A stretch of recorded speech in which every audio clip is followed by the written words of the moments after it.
Deus existe? Faz parte da teologia natural essa pergunta. Primeira coisa que a gente precisa se perguntar é se faz sentido perguntar se Deus existe. Existe uma aposta que é chamada aposta de Pascal. Pascal ele diz que temos duas possibilidades atualmente. Podemos acreditar que Deus existe ou que Deus não existe. Agora vamos ver as decorrências de seguirmos uma afirmação ou outra afirmação. Então se eu acredito que Deus existe e essa afirmação for verdadeira, Deus realmente existir, eu tenho uma vida eterna, tenho uma felicidade eterna, e isso é algo muito positivo. Você concorda que se Deus existir e eu estou seguindo a fé cristã, acreditei nisso o tempo todo, e eu for para o céu e viver eternamente, de não há tristeza nem dor, é algo positivo. Agora, digamos que esse argumento ele seja falso. Eu acredito que Deus existe, mas Deus não existe. Isso é uma coisa falsa. Fui cristão, acreditei que Deus existe, mas vivi uma vida cheia de restrição. E isso é bom ou é ruim? A gente vai ter o lado bom e o lado ruim. Vai ser como se fosse um resultado neutro. Por quê? Eu viver com restrições necessariamente não é ruim. Porque a Bíblia ela tenta defender os cristãos de tristezas emocionais, de problemas da vida, de pegar doenças. Esse é o lado bom. O lado ruim é que você controla mais você mesmo e acaba tendo mais restrições daquilo que você pode ou não fazer. Colocando pela uma pessoa que não é cristã, isso seria ruim. O fato de eu acreditar que Deus existe e essa afirmação for falsa, eu não perco nada, nem ganho nada. Vai ser como se fosse um resultado neutro. Agora, digamos que eu vá para a segunda possibilidade. Deus não existe. E se isso for verdadeiro, Deus não existir de fato, eu vivi a vida mais livre, não segui a Bíblia, mas acabei também me restringindo de algumas coisas que a Bíblia fala que é muito importante para o ser humano, pelo menos como um livro de filosofia. Teoricamente, aqui eu ganho algumas coisas e perco outras. O resultado total é neutro. E se eu acreditar que Deus não existe e isso for falso, Deus realmente existir? Perdi a vida eterna, perdi a felicidade eterna e tive tudo de negativo. Digamos que você estivesse conversando com a pessoa, você não quer nem apresentar os argumentos, mas você tem uma opção em que você tem uma coisa positiva e uma coisa neutra,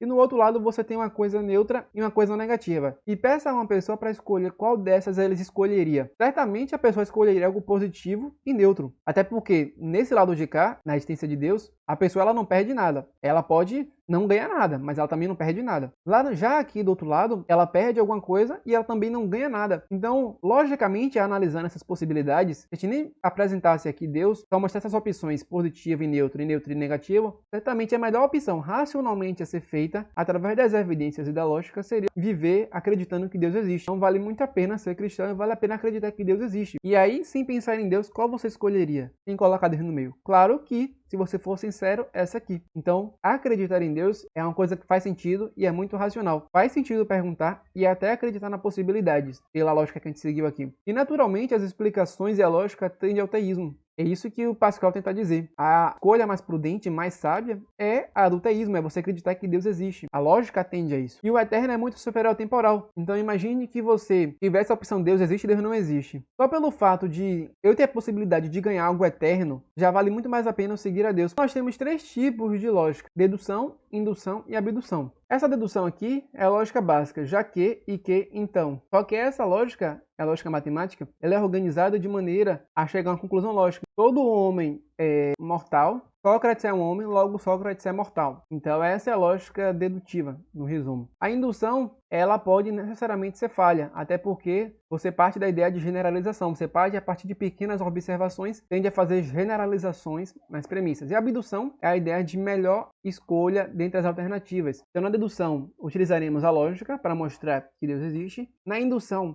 podemos perguntar a probabilidade de Deus existir pelo teorema de Bayes. E existem alguns pesquisadores que mostram que a probabilidade de Deus existir é muito maior do que a de Deus não existir. Isso, claro, matematicamente e cálculo teórico. Não tem como testar isso na prática. E a abdução seria a melhor hipótese das hipóteses dedutivas e indutivas. Por exemplo, a teoria da evolução, ela pega muitas ideias abdutivas. Ela pega a melhor opção entre a que temos, e a melhor hipótese que foi mais corroborada vai ser colocada como aquilo que realmente aconteceu. E tem a ideia também do Deus das lacunas. Muitos ateus criticam pelo fato do cristão tentar colocar Deus em todas as coisas que a gente não sabe. Então é importante ter cuidado. Ciência não saber de algo, você dizer que Deus foi quem fez aquilo pela falta de a gente não saber. É interessante que também pela navalha de Ockham, pelo princípio da parcimônia, o mais simples geralmente tende a ser aquilo que realmente aconteceu se comparado com algo complexo. Então Deus existir é a teoria mais simples. Até porque se você olhar ao longo da história toda, se eu colocar só o nome Deus ao longo da história, tudo que acontece no mundo, desde o início até o final, e todas aquelas coisas que não sabemos, vai passar a fazer sentido, porque Deus é a peça que falta nessa linha do universo, que liga tudo e que dá uma explicação completa ao universo. Quando eu coloco Deus, essa hipótese e essa explicação acaba sendo a melhor, porque ela preenche tudo o que falta. Também tem a ideia baseado no conceito universal de Deus presente em várias culturas. Então, uma evidência também da existência de Deus é que várias culturas, assim, nunca têm tido contato com outra parte da humanidade, naturalmente desenvolvem a ideia de Deus inatamente. Então as culturas elas passam a cultuar divindades, mesmo sem nunca ter ouvido falar nesse Deus, ou ter tido contato com a Bíblia. E também, isso aqui é um argumento que eu acho mais fraco, mas que eu preferi colocar, mas está no livro do Defenda a Sua Fé, o bem-estar e a saúde mental, os cristãos eles têm muito mais saúde mental e bem-estar do que pessoas que não são cristãs. Mas eu acho um argumento muito fraco. Mas tem uma pesquisa nos Estados Unidos que mostra isso. Uma outra forma de argumentar a existência de Deus é também mostrar que ninguém consegue provar que Deus não existe. Então a gente não pode provar que Deus existe, mas também não pode provar que Deus não existe. A gente não vai conseguir comprovar diretamente. Mas tentaremos mostrar qual é que faz mais sentido. Faz mais sentido dizer que ele não existe ou faz mais sentido dizer que ele existe? E aí, racionalmente, a gente vai tentar mostrar que